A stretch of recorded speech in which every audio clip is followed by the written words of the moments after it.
여러분, 사람은 생각이 어떠하면 그 위인이 그러한 것입니다.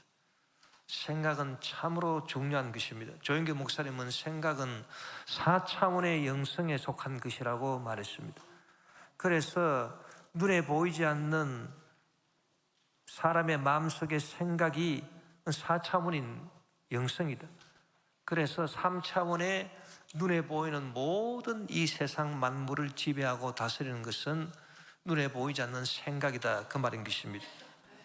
생각은 꿈과 믿음에 이어서 4차원의 영성 가운데 하나로서 이 3차원의 시간 공간의 세계를 지배하고 다스리는 위대한 영성이 바로 생각인 것입니다. 여러분, 생각이 얼마나 위대하냐 하면은 생각이 없이 눈에 보이는 것이 만들어지지 않습니다. 예를 들어서 눈에 보이는 집을 만들어야 되는데 집이 그냥 만들어집니까? 눈에 보이지 않는 생각에서 집을 그려보고 설계도를 생각해서 그거를 설계도를 만들고 그렇게 해서 눈에 보이는 집이 만들어지게 되는 것입니다. 또 비행기를, 눈에 보이는 날아다니는 비행기를 만들려고 하는데 비행기가 그냥 만들어집니까? 비행기가 어떻게 그냥 만들어집니까? 눈에 보이지 않는 사람의 생각 속에서 비행기를 만들어야 되겠다, 날아다니는 비행기를 생각하고 그거를 설계를 딱 해서 그거를 그림으로 설계도로 만들고 그러고 난 다음에 비행기를 만들어내는 것입니다. 여러분, 생각이 먼저 있고 그 다음에 모든 보이는 것들이 다 만들어진, 생각이 먼저 있고 난 다음에 보이는 것들이 다 만들어지지, 뭐 생각이 없는데 어떻게 보이는 것들이 만들어집니까? 그래서 생각이 중요하다. 또 생각이 얼마나 중요하냐, 여러분, 우리가 뭐 미국을 간다, 뭐 유럽을 간다 그렇게 할 때에 공항에 가서 수속을 밟아가지고 비행기를 타고 뭐 10시간씩 날아가가지고서 시간이 걸려야 미국도 가고 유럽도 가고 그렇게 하지 않습니까? 그런데 생각은 미국 그럼 벌써 미국에 가 있네, 유럽 그럼 벌써 유럽에 가 있대. 생각이 여러분 얼마나 빠른지 몰라요. 사람들이 과학을 발전시켜서 우주선을 만들어가지고 저기 태양계에 저 제일 끄트머리에 있는 명왕성이라고 거기에 한번 보내보자. 그래서 이 우주선이 날아가는데 어마어마한 속도로 몇 년을 날아가야 저 별에 도착한다. 그러나 우리 생각은 딱 명왕성 그러면 딱 거기 가 있어. 여러분, 얼마나 생각이 위대한 것입니까? 그래서 생각은 4차원의 영성인 것입니다. 그런데 여러분, 하나님이 기뻐하시는 생각이 있고 하나님이 기뻐하지 아니하시는 생각도 있다는 것을 우리가 알아야 되는 것입니다. 어떤 생각이 하나님이 기뻐하시는 생각이냐, 우리가 어떤 생각을 해야 하나님이 기뻐하실까, 그 말인 것입니다. 그것은 미래를 생각하면서 오늘 현재를 생각하는 그 생각을 하나님이 기뻐하시는 것입니다. 장래 일을 생각하면서 오늘 일도 생각하는 그런 생각을 하나님이 기뻐하십니다. 그런데 장래 일은 생각 안 하고 미래의 일은 생각 안 하고 단지 오늘 일만 생각한다, 그런 생각은 하나님이 기뻐하시는 생각이 아닌 것입니다. 여러분, 우리가 아무리 예수님을 믿어도 예수님 믿는다고 다 똑같은 사람이냐? 아닙니다. 예수님을 믿어도 어떤 사람은 미래를 생각하고 현재를 생각하는, 그래서 그 생각이 하나님께 칭찬받는 그런 사람이 있는가 하면, 예수님을 믿는다 하지만은 항상 생각은 오늘 하루 일에 대해서 생각하고 현재 일만 생각하고 살아가는 사람들이 있습니다. 그런 사람들은 하나님이 그 생각을 기뻐하지 않는다는 것입니다. 여러분, 그저 오늘만 생각하는 그런 생각은 미래에 대해서 생각하지 않기 때문에 오늘 받을 축복만 생각하지, 미래를 위해서, 내일을 위해서, 내일 하나님의 영광을 위해서, 내일 축복을 거두기 위해서 오늘 내가 무엇을 심을 것인가, 그 생각이 전혀 없습니다. 그저 그런 사람은 주님 앞에 나와서 기도하는 것도 오늘 현재 일만 생각하기 때문에 지금 내가 건강이 부족하니까 건강을 주옵소서. 지금 내가 돈이 부족하니까 돈을 주시옵소서. 지금 내가 무슨 사업을 하는데 도와주시옵소서. 지금 내가 누구를 만나야 되는데 그 사람 잘 만날 수 있게 도와주시오. 좌우지간 현재 일만 기도하지 미래를 생각하지 않기 때문에, 미래를 위해서 내가 오늘 무엇을 심어야 될 것인가, 그것을 진지하게 고민하고, 하나님, 내일의 축복을 위해서, 내일 하나님의 영광을 위해서 내가 오늘 무엇을 심어야 되겠습니까? 고민하면서 기도하는 게 전혀 없다, 그 말인 것입니다. 그런 사람은 과연 믿는 사람이라고 할 수 있을까요? 그런 사람이 과연 하나님의 복을 받을 수 있을까요? 저는 없다고 생각하는 것입니다. 우리가 성경에 보면은 노아의 홍수 이후로 하나님께서 사람에게 약속하신 것이 있습니다. 그건 뭐냐 하니까, 세상에 종말이 오기 전에, 나중에 예수님이 재림하셔서 이 세상을 최후 심판하시기 전에, 그 심판이 이르기 전까지는 심고 거두는 법칙이 우리 삶에 절대적으로 적용이 된다. 그것을 하나님께서 노아의 홍수 이후로 노아한테 약속을 해 주셨어요. 창세기 8장 18절에서 22절에 보니, 노아가 그 아들들과 그의 아내와 그 며느리들과 함께 나왔고, 땅 위의 동물 곧 모든 짐승과 모든 기는 것과 모든 새도 그 종류대로 방주에서 나왔더라. 노아가 야훼께 제단을 쌓고 모든 정결한 짐승과 모든 정결한 새 중에서 제물을 취하여 번제로 제단에 드렸더니, 야훼께서 그 향기를 받으시고 그 중심에 이르시되, 내가 다시는 사람으로 말미암아 땅을 저주하지 아니하리니, 이는 사람의 마음이 계획하는 바가 어려서부터 악함이라. 내가 전에 행한 것 같이 모든 생물을 다시 멸하지 아니하리니, 땅이 있을 동안에는 심음과 거둠과, 이 심고 거두는 법칙인 것입니다. 심음과 거둠과 추위와 더위와 어둠과 겨울과 낮과 밤이 쉬지 아니하리라. 그래서 하나님이 법을 딱 만들어 놨어요. 심고 거두는 법칙. 그래서 오늘 뭐를 심어야 내일 축복을 거둘 수 있는데, 오늘 아무 심을 생각도 안 하고, 오늘 내가 그 무엇을 희생해 가면서 심을 주님의 영광을 위해 심고 내일의 축복을 위해서 심을 생각도 안 하고, 그저 내일 복을 받겠다, 그렇게 생각하는 것은 그건 미신인 것입니다. 여러분, 우리 기도도 두 종류의 기도가 있다는 것을 알아야 되는 것입니다. 하나는 오늘 일용할 양식을 주시옵소서, 이 기도. 여러분, 이 기도도 중요한 기도. 그러나 그 기도만 있는 것이 아닙니다. 그 기도만 있는 것이 아니라, 너는 먼저 그 나라와 그 의를 구하라. 이건 무슨 기도입니까? 이것은 내일 하나님의 영광을 위해서, 내일 받을 축복을 위해서 오늘 내가 무엇을 심어야 되겠습니까? 이것을 진지하게 고민하고 하나님께 기도하라, 그 말인 것입니다. 이 기도, 두 종류의 기도가 있어요. 그런데 진짜 제일 먼저 그래도 해야 될 기도가 뭐냐? 그것이 내일 하나님의 영광을 위해서, 내일 받을 축복을 위해서 내가 지금 무엇을 어떻게 심어야 되겠습니까? 이것을 고민하고 기도하는 이 기도가 먼저 앞서야 되는 것입니다. 먼저 그 나라와 그 의를 구하라. 그리하면 이 모든 것을 너희에게 더하시리라.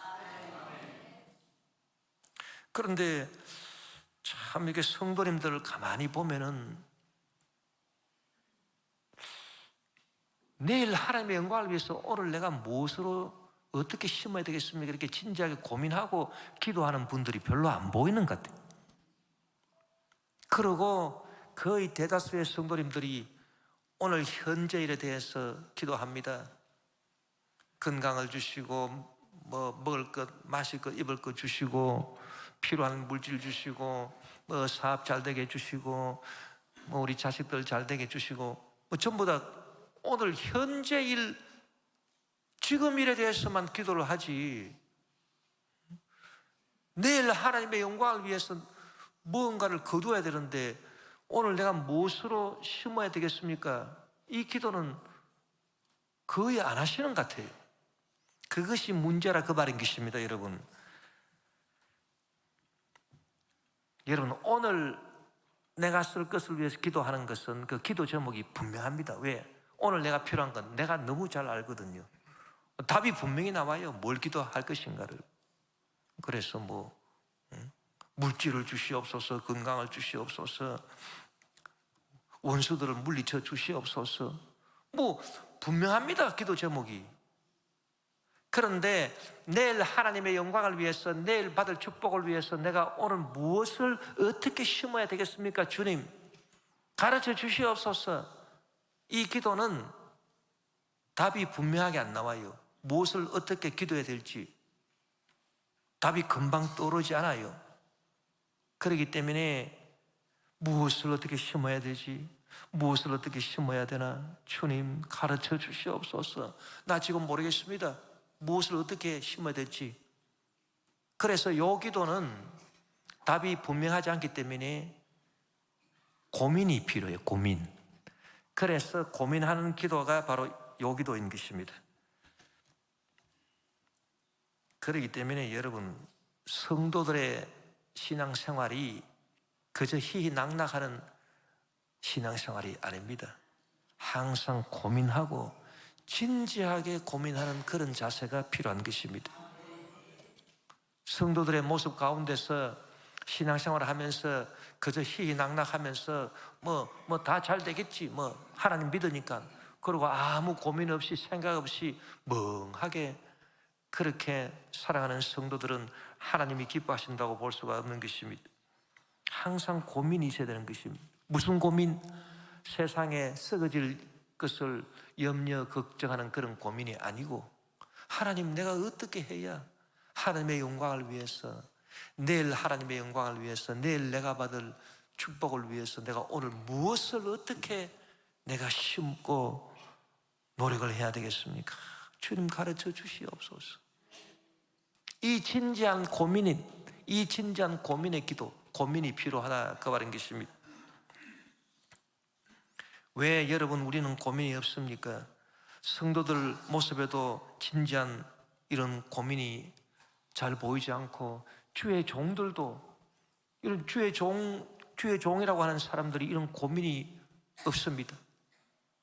주의 종들하고 대화를 해보면은 참 어떤 경우는 참 마음의 허탈함을 느낍니다. 대화 주제가 전부 다 세상적인 대화, 골프 얘기는 왜 그렇게 많이 하는지, 어느 골프장이 어떻고 저떻고, 그런 얘기 왜 합니까? 난 도대체 이해가 안 됩니다. 아무 고민이 없어요. 목회하는데 어떻게 해야 우리 교회가 부흥하고 성장하겠습니까? 주님, 어떻게 해야 마귀 귀신들이 쫓겨나가고 우리 대한민국이 잘 되겠습니까?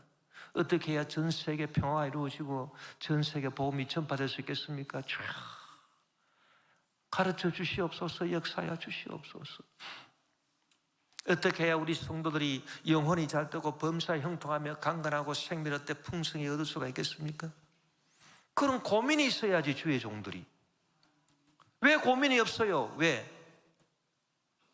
고민이 없으니까 그저 멍하게 멍 때리는 표정으로 있다. 그러니 여러분, 참 한국의 교회가 제대로 되겠습니까? 뭐가 이루어지겠습니까? 단순한 생각이 아닙니다. 깊은 영혼의 고뇌가 우리를 성숙하게 하고 우리를 주님의 참된 제자로 만들어주는 것입니다. 여러분, 예수님께서 겟세마네 동산에서 기도하실 때 예수님은 얼마나 고민했는지, 내가 고민해서 죽게 되었다, 제자들한테 그렇게 말씀하셨어요. 그리고 겟세마네 동산에서 기도를 하시는데 얼마나 고민을 했던지 막 땀이 피가 되어버렸었습니다. 그런데 제 아들은 고민을 안 하거든.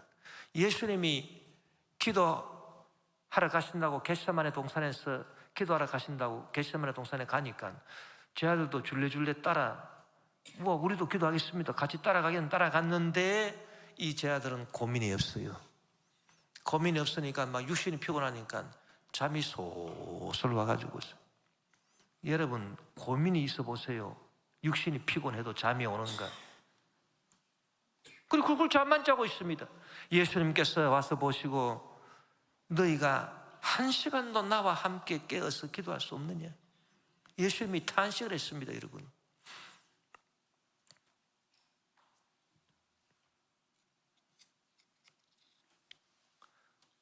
우리가 성경에 보면은 하나님이 원하시는 것이 뭐냐?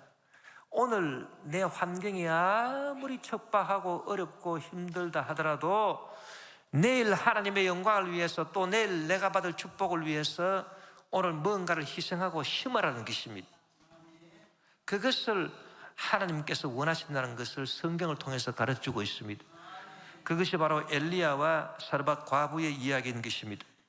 엘리야가 아합 왕의 핍박을 피해서 그리 시내가에 숨어 있을 때 하나님께서 까마귀를 통해서 떡도 먹여주시고 고기도 먹여주시고, 그러더니 하나님께서 엘리야에게 명령하셔서 너는 사르밧으로 가서 거기 머물러 있으라. 내가 그곳 과부에게 명해서 너에게 음식을 주게 할 것이다.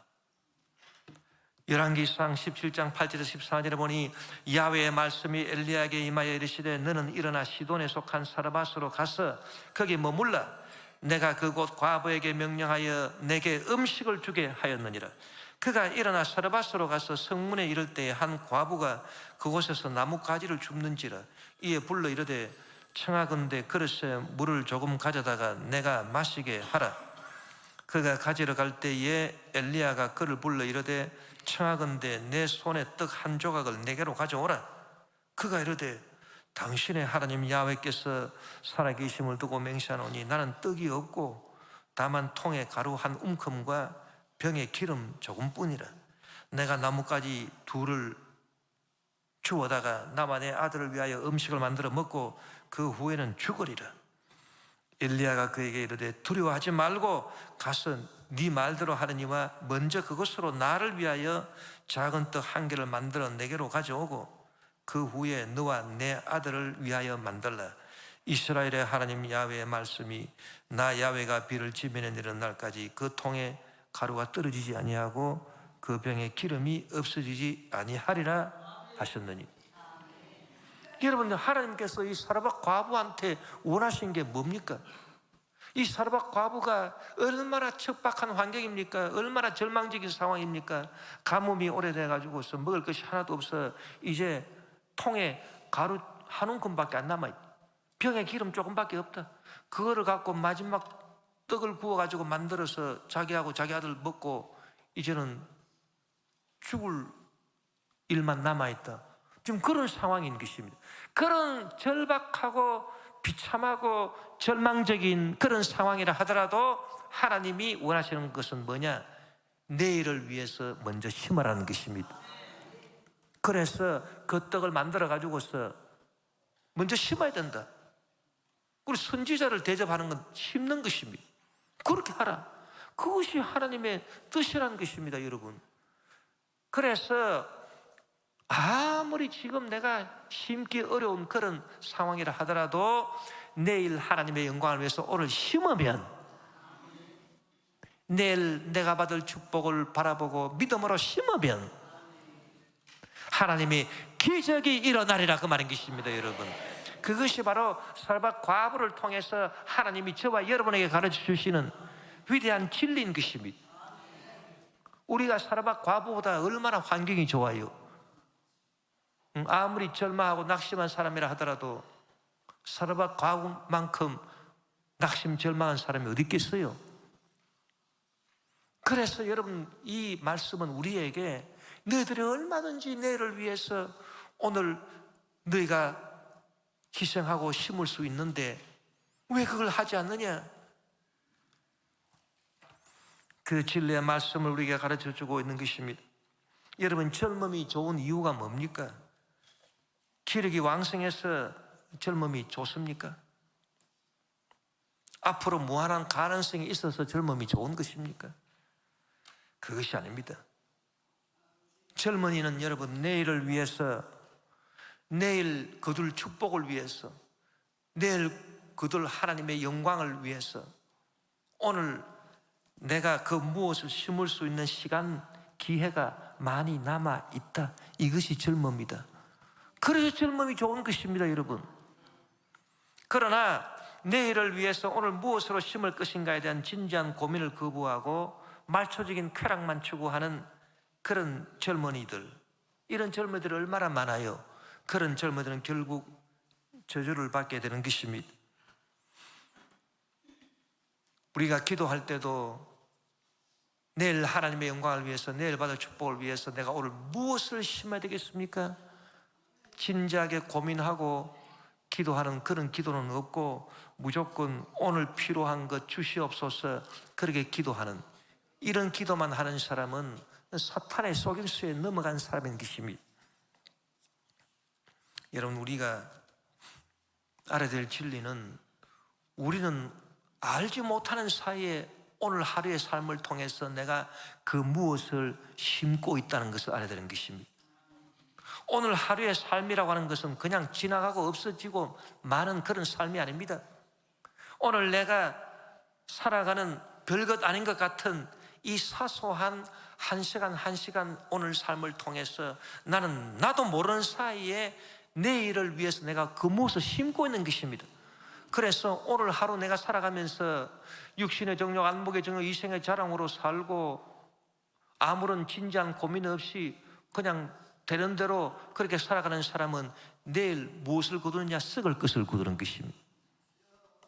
그러나 오늘 내가 진지한 고민을 하고 주여 주님의 영광을 위해서 내가 받을 축복을 위해서 내가 오늘 무엇을 심고 무엇을 노력을 해야 되겠습니까? 그렇게 하루하루 살아가는 사람은 자기도 모르는 사이에 내일 큰 축복을 거둘 수 있습니다. 하나님의 위대한 영광을 위해서 큰 축복을 거둘 수 있는 그런 사람이 되는 것입니다. 그렇기 때문에 여러분, 이 부분에 있어서 우리가 나 스스로를 속이는 경우가 참 많아요. 내가 모르는 사이에 그렇게 돼버린다, 그 말인 것입니다. 그래서 오늘 본문 말씀에 갈라디아 6장 7절에 스스로 속이지 말라. 하나님은 업신여김을 받지 아니하시나니 사람이 무엇으로 심든지 그대로 거두리라고 말씀한 것입니다. 왜? 이 부분에 있어서 사람들이 참 많이 속거든요. 자기도 모르는 사이에 자기가 심고 있다, 그 무엇을. 그걸 몰라요. 그러고 나중에 늙어가지고서 아니 나는 예수님도 잘 믿고 교회도 열심히 나가고 예배도 열심히 들었는데 왜 나는 축복이 없습니까? 왜 내 인생은 요 정도밖에 안 됩니까? 탄식하는 것입니다. 그런데 가만히 그 원인을 생각해 보면 젊었을 때에 희희낙낙하고 진지한 고민 없고 뭐 심은 게 없거든. 그러니까 늙었어야 당연히 뭐 거둘 게 뭐가 있어요? 썩어진 것밖에 뭐. 여러분, 교회 나와서 예배 열심히 들어도요, 이 심고 거두는 법칙은 변치 않는다고 했습니다. 그래서 저와 여러분이 아무리 교회 나와서 주여 주여 해도요, 이 심고 거두는 법칙을 피할 수가 없어요. 그래서 사람이 젊었을 때부터 고민을 잘 해야 되는 것입니다. 젊은 사람이 고민을 진지하게 해야 됩니다. 주님, 나는 주님의 영광을 위해서 이 젊은 날에 내가 무엇을 심고 어떻게 내가 노력을 해야 되겠습니까? 가르쳐 주시옵소서. 이걸 심을까요? 저걸 심을까요? 또 어떻게 심어야 될까요?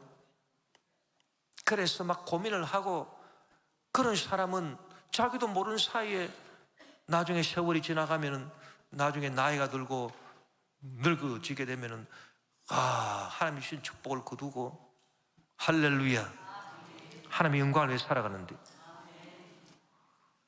근데 뭐 교회 나오고 열심히 뭐 예배드리고 한다 하더라도 그런 내일을 위한 고민이 없어요. 고민이 없이 그저 되는 대로 물결치는 대로 입으로 주여 주여 하면서 사는 그런 사람들은 뭐 젊은 시절에 고민하면서 심어놓은 게 없으니까 나중에 늙어가지고 뭐 거둘 게 뭐가 있냐? 아무것도 없어요. 그때 돼서 탄식하는 것입니다, 여러분. 그때 돼가지고서 탄식하고 절망하고 심지어 하나님을 불평하고 난 예수 잘 믿는데 왜 나는 축복이 없노? 여러분, 심고 거두는 법칙인 것입니다. 여러분, 그렇기 때문에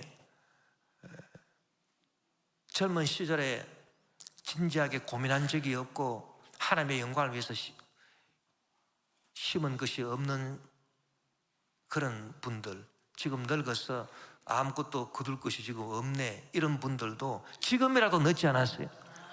오늘부터라도 분명히 고민을 좀 하시라고. 오늘부터라도 고민을 좀 진지하게 하시고, 아이고 나 이제 살 날이 며칠 안 남았지만 그래도 내가 오늘 한번 뭐 한번 해봐야 되겠다.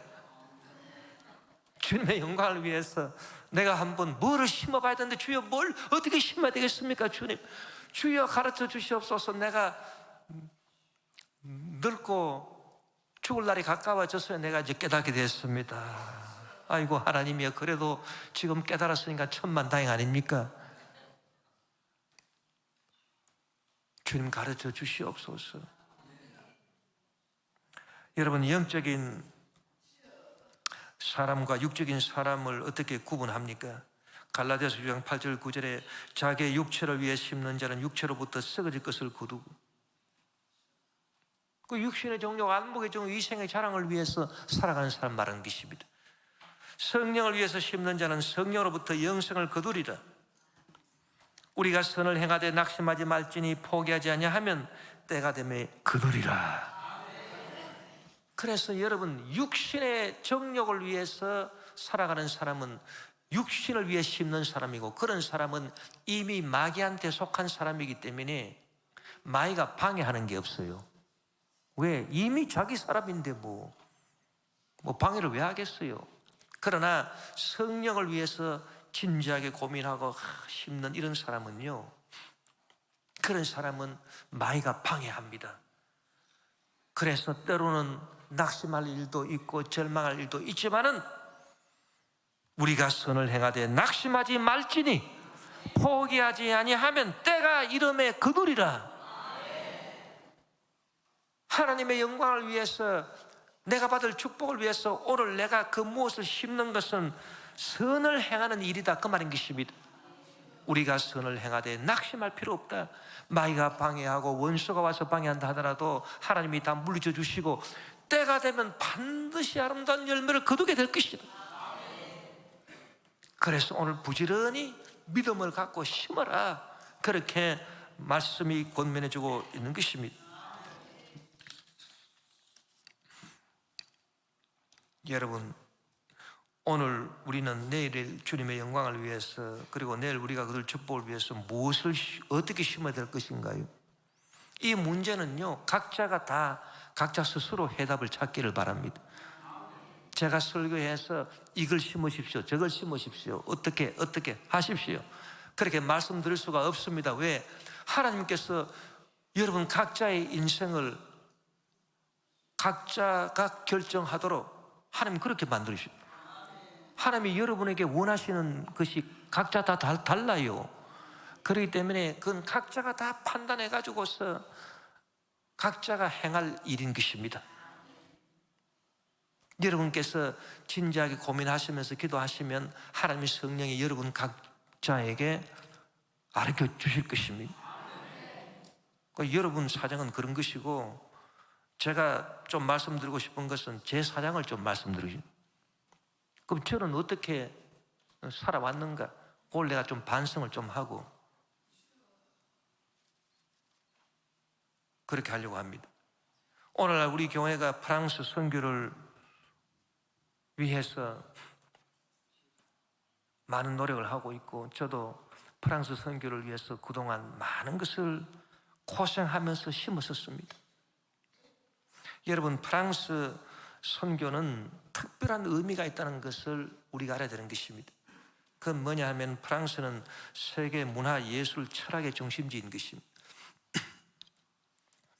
그러므로 프랑스가 복음화되면 세계의 사상을 유행시키는 프랑스가 변화가 되면 사상의 변화가 다가오는 것입니다. 여러분, 정말 중요한 것은요, 사상인 것입니다. 사상이 바뀌어야 돼요, 이 세상 사상이. 그런데 지금 이 세상을 어지럽히는 그런 악한 사상들, 예를 들어서 포스트 모더니즘이다, 뭐 차별 금지다, 뭐 동성애다, 뭐 이상한 이런 사상들이 전부 다 어디에서 나옵니까? 유럽 대륙에서, 프랑스에서 나와요. 그것이 세계적으로 유행을 시키는 것입니다. 프랑스는 유행시키는 나라는 것입니다. 그래서 사상도 유행시키고, 철학도 유행시키고, 문화도 유행시키고, 예술도 유행시키고, 그 나라가 바로 프랑스인 것입니다, 여러분. 그래서 프랑스 선교가 중요하다고. 프랑스 선교가 되어가지고서 프랑스가 복음화 돼 보십시오. 그러면 거기서 나오는 사상들이 전부 다 복음적인 사상이 나오고, 하나님이 기뻐하시는 문화가 나올 것이고, 그럼 이것이 얼마나 온 세계 만민에게 주의 복음을 전파할 수 있겠습니까? 여러분, 아프리카 불어권을 선교하는 거는요, 이런 사상 변화를 시키기 위해서 선교하는 게 아닙니다. 이건 그 사람들이 먹고 살기 위해서 필요한 빵을 주고 우물을 파주는 것입니다. 뭐 동남아시아도 거의 유사합니다. 여러분, 프랑스 선교는 본질적으로 다른 것입니다, 여러분. 차원이 달라요.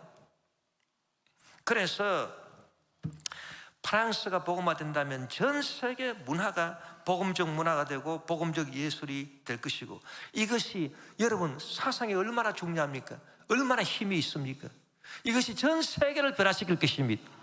그렇기 때문에 일찍이 조영교 목사님이 한때 교회적 차원에서 프랑스 선교를 계획하고 비전을 세우고 그렇게 하셨지만은 이루지 못하셨습니다. 그것을 우리 교회가 이루고 제가 한번 이루어 보겠다고 하나님의 은혜로 하나님 주신 꿈을 받았었습니다. 그래서 저는 이것을 위해서 30년 넘게 제가 심은 것이 있습니다. 프랑스 유학을 심었지요. 거기서 학위를 받고 심었지요. 무엇보다도 비전을 받고 열정을 받고 기도를 하고 또 치열하게 불어 공부를 했습니다. 그래서 30년 넘게 심어가지고서 지금에서야 그 열매를 조금씩 거두고 있다, 그렇게 생각하는 것입니다.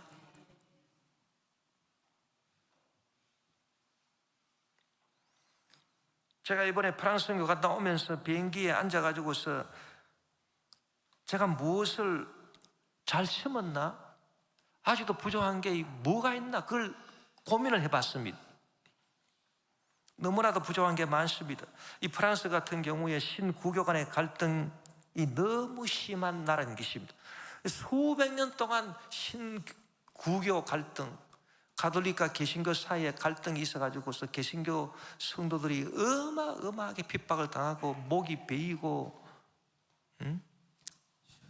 수백만 명이 희생을 당하고, 유럽의 다른 나라들은 그런 경우가 없어요. 그래서 이 교리로 인한 그 갈등이 너무나도 극심한 나라이기 때문에 이 개신교 안에서도, 성령운동하는 교회 안에서도 교리가 약간씩 다르면 서로 화합을 못해요. 그러니 이것이 프랑스를 복음하는데 참 장애물이 되지 않느냐, 이 문제에 대해서 충분하게 고민을 하고 이것을 해결할 수 있는 방안을 아직까지 우리가 찾지 못하지 않았느냐, 그 부분에 대한 많은 반성을 해보게 되는 것입니다. 그리고 불어를 열심히 공부한다고 했지만은, 그러나 프랑스 사람들이 자기들만 생활하면서 쓰는 이 생활 불어가 있는데 그건 또 따로 또 배워야 되는 것입니다. 그건 또 따로 배워야 돼요. 그런데 그 생활 불어까지 치밀하게 배우지를, 열심히 공부하지를 못했습니다. 거기에 대한 아쉬움도 크고 부족함이 많아서 더 열심히 공부해야 되겠다, 그렇게 생각을 해봤습니다. 일본의 경우도 일본 복음화를 위해서 조영교 목사님이 선포하신 일본 1천만 구령, 이것을 반드시 우리 세대에 이루어야 되는데, 일본 선교를 위해서 그러면 뭘 심었나? 조영교 목사님이 가지셨던 일본 1천만 구령에 대한 비전을 같이 공유하고 또 열심히 1호 공부도 하고 그렇게 해서 많은 것을 심었지만은 그래도 지금 생각해 보니까 부족한 게 너무 많아요. 그 중에 뭐가 있냐 하면 일본 문화를 참 제대로 이해해야 되는데 일본 문화를 제대로 이해를 못 해가지고 일본은 여러분 문화가 참 이상합니다. 내가 전번에 일본에 선교 가서 교회를 가보니까 전에 열심히 나와가지고 나한테 기도 받았던 사람이 없어요. 교회를 안 나와요. 그래서 내가 이분 왜 교회 안 나오냐고 그랬더니 믿음이 떨어져 가지고서 교회를 안 나옵니까? 그랬더니 믿음은 좋습니다. 그랬. 그럼 믿음이 좋은데 왜 교회 안 나오다가 안 나옵니까? 그랬더니 믿음이 없으니까 교회 안 나오지. 믿음이 좋은데 왜 교회를 안 나와요? 그랬더니 믿음은 좋은데 또 다른 믿음을 갖고 있대요. 그게 무슨 믿음입니까? 그랬더니 그분이 자기 가족들이 믿고 있는 그 우상, 그 신도이즘, 그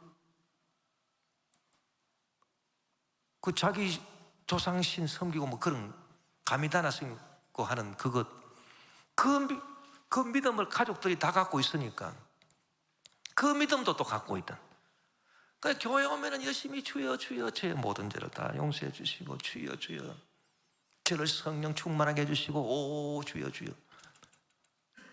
믿음으로 기도하는데 또 집안에 가면은 자기 집 식구들이 가문 대대로 내려오면서 가지고 있는 그 우상 신앙 그것도 갖고 있고 그리고 일본 사람들은 나중에 죽어서 자기가 어디 묻힐까 그걸 굉장히 중요하게 생각하고 그래서 자기 가족들이 묻히는데 자기도 묻혀야 되는데 자기 가족들은 우상을 섬기는데 자기도 우상을 섬겨야 그게 묻히는데 자기는 예수 믿는다 그러면 따로 자기 가족들하고 묻히는 데하고 따로 자기는 묻혀야 되기 때문에 그게 두렵다.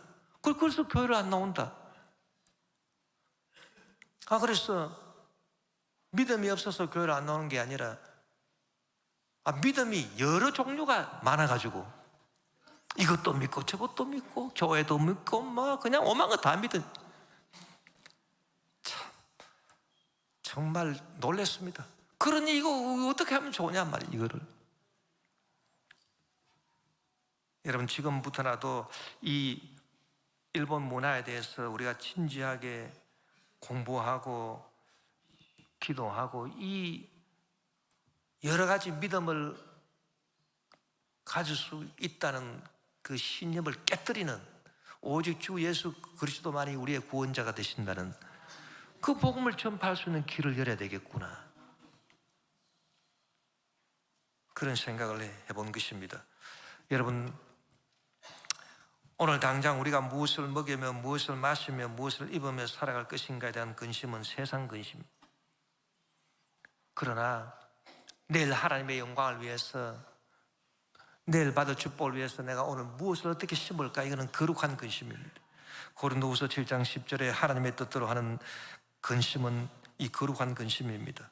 후회할 것이 없는 구원에 이르게 하는 회개를 이루는 것이요 세상 근심은 사망을 이루는 것이다. 저와 여러분도 내일 거둘 수 있는 축복을 위하여 하나님의 영광을 위해서 오늘 부지런히 고민하고 무엇을 어떻게 심을까를 근심 걱정하면서 열심히 심어봅시다. 할렐루야. 그래야 하면 하나님께서 사라밧 과부에게 베풀어 준 기적처럼 하나님의 기적을 베풀어 주시고 하나님의 일꾼으로 우리가 승리하고 인생을 참으로 복되게 살아갈 수 있도록 역사해 주시는 것입니다.